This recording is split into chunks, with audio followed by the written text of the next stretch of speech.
Hello everyone, I am Charul. I welcome you all on my channel Education at Your Doorstep. This is the 14th lecture in the lecture series of Geomorphology, in which we are going to talk about the sea floor spreading theory. How the sea floor is continuously spreading but still the surface area of the earth is constant. And we will also be discussing about the age of rocks at the ridges and the trenches. But before that, I want to ask you some questions. Guys, you have to tell me which forces are involved in the continental drift theory and what were the limitations because of which the continental drift theory was rejected. If you don't know the answer of these questions, then please refer to my previous videos. The link is given below in the description. And if you have any doubt regarding any lecture, you can follow me on my Telegram channel, that is Education at Your Doorstep. And guys, before starting this video, please subscribe my channel if you have not done yet. This is the illustration of the sea spreading theory. कैसे दो oceanic plates दूर जा रही हैं, वहां पर formation हो रही है हमारे क्रैक्स की, फॉल्स की एंड कन्वेक्शनल करंट के कारण वहां से मैग्मा इरप्ट हो रहा है जो कि in the form of lava हमारे ओशियन क्रस्ट पर आ रहा है एंड यहाँ पर हो रही है उसकी कूलिंग एंड सॉलिडिफिकेशन, जिसकी वजह से यहाँ पर न्यू रॉक्स की फॉर्मेशन होती है एंड ऐसे रॉक्स को बोला जाता है igneous rocks. So let's discuss about the theory. तो गाइस, ये थ्योरी बेसिकली दी गई थी हेनरी एच के द्वारा इन 1960. ही वांटेड टू एक्सप्लेन कि कैसे सी फ्लोर कॉन्टिन्यूसली स्प्रेड होता जा रहा है लेकिन still total surface of area हमेशा कांस्टेंट रहता है. तो बेसिकली गाइस, हमारा सी फ्लोर स्प्रेड तो कर रहा है लेकिन उसकी स्पीड है 14 सेंटीमीटर पर ईयर. 14 से लेकर 15 सेंटीमीटर पर ईयर सिर्फ हमारा न्यू फ्लोर बनता है हर साल. लेकिन गाइस, ये बहुत कम है, लेकिन अगर हम इसको मिलियन ऑफ ईयर्स में ऐड करते रहे तो ये बेसिकली बहुत ज़्यादा हो जाएगा. इस अकॉर्डिंगली तो हमारे अर्थ का सरफेस एरिया बहुत इंक्रीज हो जाना था अब तक, लेकिन ऐसा नहीं हो रहा. बेसिकली जो रिजेस पर रॉक्स की एज होती है वो बहुत कम होती है age compare to the rocks at the trenches. And Henry ने यही चीज एक्सप्लेन करने की कोशिश की with respect to the sea spreading theory. उसने ये चीज एक्सप्लेन की कि कैसे सी फ्लोर स्प्रेड तो हो रहा है लेकिन अर्थ का सरफेस एरिया हमेशा सेम रहता है. So let's talk about it. तो गाइस, कन्वेक्शनल करंट बेसिकली क्या होते हैं? आपको पता है कि जब कोई भी चीज पहले डिस्ट्रॉय होती है, मतलब दो प्लेट्स डिस्ट्रॉय हो रही हैं, तो वहां पर क्या होगा, जो मैग्मा बनेगा वो कम टेम्परेचर का होगा. लेकिन हमारा इंटरनल ऑफ द अर्थ तो बहुत ज्यादा गर्म है. वहां के मैग्मा का टेम्परेचर नियरली 800 से लेकर 1200 डिग्री सेंटीग्रेड तक होता है. तो गाइस, होता क्या है, रिजेस वहां पर बनती है जहां पर divergent margin of oceanic plates होती हैं. मतलब दो ओशियनिक प्लेट्स जहां पर एक दूसरे से दूर जाती हैं वहां पर फॉर्मेशन होती है हमारे फॉल्ट्स की एंड क्रैक्स की एंड उसमें से मैग्मा बाहर आता है in the form of lava. तो गाइस, आपको पता है जब डिफरेंस इन टेम्परेचर होता है तो हॉटर चीज ऊपर आने की कोशिश करती है एंड कोल्डर चीज नीचे चली जाती है. तो ऐसे ही इंटरनल ऑफ द अर्थ से ये मैग्मा आता है and in cracks and fault से बाहर आ जाता है, जिसे बेसिकली बोला जाता है fissure type of eruption. Guys, हम लोग वोल्केनो वाले लेक्चर में इसे बहुत एक्सप्लेन करने वाले हैं कि फिशर टाइप ऑफ इरप्शन होता क्या है.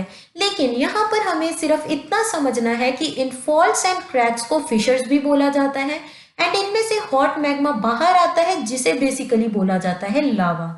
तो ये बेसिकली जब ओशियन के क्रस्ट पर आता है तो ये धीरे धीरे कूल डाउन होना शुरू होता है एंड ये बेसिकली हो जाता है सॉलिडिफाई. तो अगर इसकी कूलिंग बहुत स्लो होगी तो बड़े पार्टिकल्स बनेंगे, लेकिन अगर इसकी कूलिंग बहुत फास्ट होगी तो फाइन पार्टिकल रॉक्स बनेंगे. तो गाइस, इन्हें बोला जाता है इग्नियस रॉक्स. इग्नियस रॉक्स वो रॉक्स होते हैं जो बेसिकली बनते हैं लावा की कूलिंग से. तो हमने देखा कि कैसे रिजेस पर रॉक्स कॉन्टिन्यूसली बन रहे हैं लेकिन इनकी स्पीड जस्ट है 14 से लेकर 15 सेंटीमीटर पर ईयर. लेकिन फिर भी कुछ तो वैल्यू है, तो हमारे अर्थ का सरफेस एरिया तो फिर भी कांस्टेंट रह रहा है. तो ये आखिर होता कैसे है?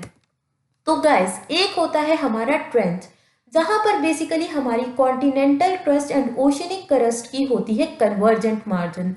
तो आपको पता है कि ओशियनिक क्रस्ट बहुत हैवी होती है एंड हमारी कॉन्टिनेंटल क्रस्ट कंपैरेटिवली लाइटर होती है. कॉन्टिनेंटल क्रस्ट का वॉल्यूम तो बहुत ज्यादा है लेकिन वेट कम, लेकिन ओशियनिक क्रस्ट का वॉल्यूम कम है लेकिन वेट ज्यादा। तो जब ये दोनों प्लेट्स टकराती हैं तो ओशियनिक क्रस्ट नीचे धंसना शुरू होती है, उसकी क्रम्बलिंग होती है एंड वहां पर डीप पॉइंट्स बन जाते हैं। गाइस, इवन हमारे माउंट एवरेस्ट की जितनी हाइट है उससे भी ज्यादा डेप्थ का ट्रेंच प्रेजेंट है हमारे अर्थ पर, जिसे बोला जाता है Mariana Trench. Guys, you have to find out the location कि ये मैरियाना ट्रेंच है कहां पर। तो गाइस, यहाँ पर क्या हुआ, हमारी continental crust and oceanic crust की कन्वर्जेंट मार्जिन थी। हमारी ओशियनिक क्रस्ट नीचे धंसना शुरू हुई, उसकी क्रम्बलिंग हुई, वो डिस्ट्रॉय हो गई एंड वहां पर डीप पॉइंट्स बने, जिसे बेसिकली हम लोग बेनियोफ जोन भी बोलते हैं। तो बेसिकली क्या हुआ, हमारे रिजेस पर नई नई रॉक्स बन रही थी एंड ट्रेंचेस पर हमारी ओशियनिक क्रस्ट डिस्ट्रॉय हो रही थी। एक जगह कंस्ट्रक्शन तो दूसरी जगह डिस्ट्रक्शन। तो इससे क्या हुआ कि अगर हमारी सी फ्लोर स्प्रेड भी हो रहा था तो एक तरफ से डिस्ट्रॉय हो रहा है, जिसकी वजह से बेसिकली हमारे टोटल अर्थ का सरफेस एरिया हमेशा सेम रहता है। तो गाइज, इसमें क्या हुआ कि जब न्यू मैग्मा निकलेगा हमारे रिजेस से तो जो पहले रॉक्स बनी थी वो थोड़ा थोड़ा साइड पर होना शुरू होंगी and that will start moving toward the trench. तो इसीलिए होता क्या है कि रिजेस पर कॉन्टिन्यूसली न्यू रॉक्स बनती रहती हैं एंड वो धीरे धीरे पुरानी रॉक्स को ट्रेंचेस की तरफ धकेलती रहती हैं एंड ट्रेंचेस पर आकर हमारी ओशियनिक क्रस्ट डिस्ट्रॉय हो जाती है, जिसकी वजह से हमारी जो रिजेस हैं उस पर जो एज ऑफ रॉक्स होती है वो कम होती है age compare to the rocks that are present at the trenches. मतलब ट्रेंचेस पर पुराने रॉक्स होते हैं एंड रिजेस पर हमारे न्यूली फॉर्म्ड रॉक्स होते हैं। एंड जो ये रॉक्स बनते हैं इन्हें बोला जाता है इग्नियस रॉक्स, क्योंकि ये बनते हैं लावा की कूलिंग एंड सॉलिडिफिकेशन के कारण। तो हमने देखा कि एक जगह कंस्ट्रक्शन हुई तो दूसरी तरह डिस्ट्रक्शन। इस तरह से basically total surface of area of earth is constant. तो गाइस, कन्वेयर बेल्ट थ्योरी भी यही कहती है कि हमारा टोटल सरफेस ऑफ एरिया हमेशा सेम रहता है। नो डाउट कि सी फ्लोर स्प्रेड होता रहता है, लेकिन अगर एक तरफ से वो स्प्रेड हो रहा है तो दूसरी तरफ से वो डिस्ट्रॉय भी हो रहा है।